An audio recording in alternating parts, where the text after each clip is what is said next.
पिछले कुछ सालों से आप सुनते आ रहे हैं कि भारत की आबादी 140 करोड़ है, 140 करोड़ है, भारत आबादी में सबसे आगे है।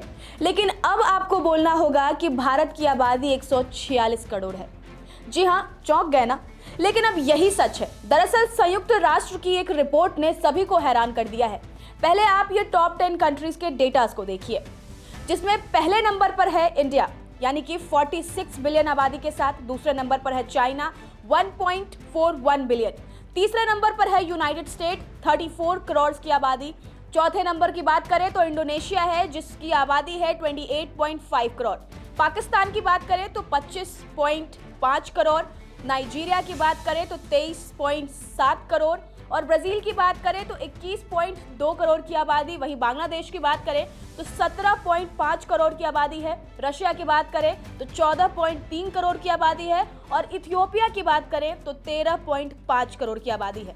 अब संयुक्त राष्ट्र की एक रिपोर्ट के मुताबिक भारत में प्रजनन दर घटकर 1.9 तक पहुंच गई है।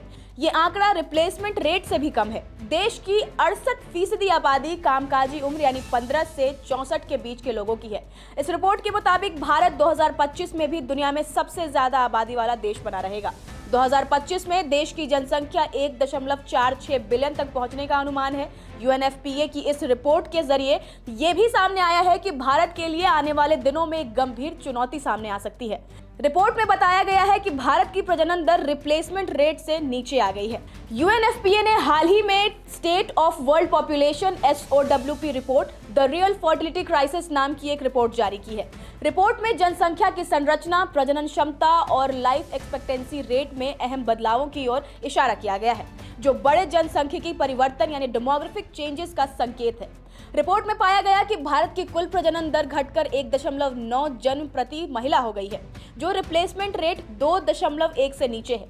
इसका मतलब है कि भारतीय महिलाएं औसतन एक पीढ़ी से दूसरी पीढ़ी तक जनसंख्या के आकार को बनाए रखने के लिए आवश्यक बच्चों से कम बच्चे पैदा कर रही हैं।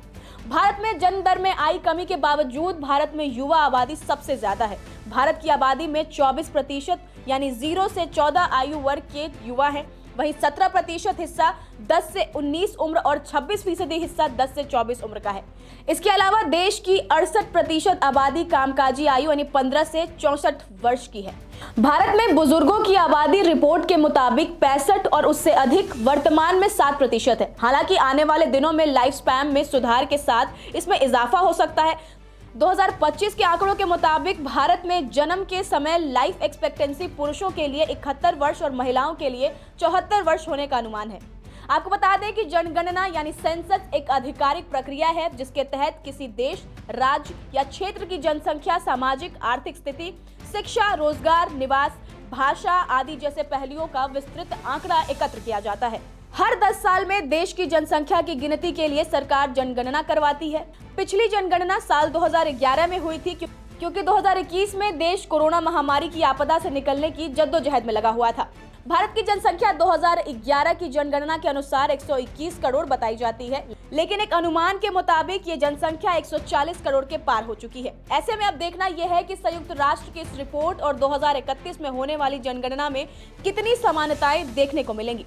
फिलहाल आपका इस पर क्या कुछ कहना है, हमें कमेंट्स में जरूर बताएं।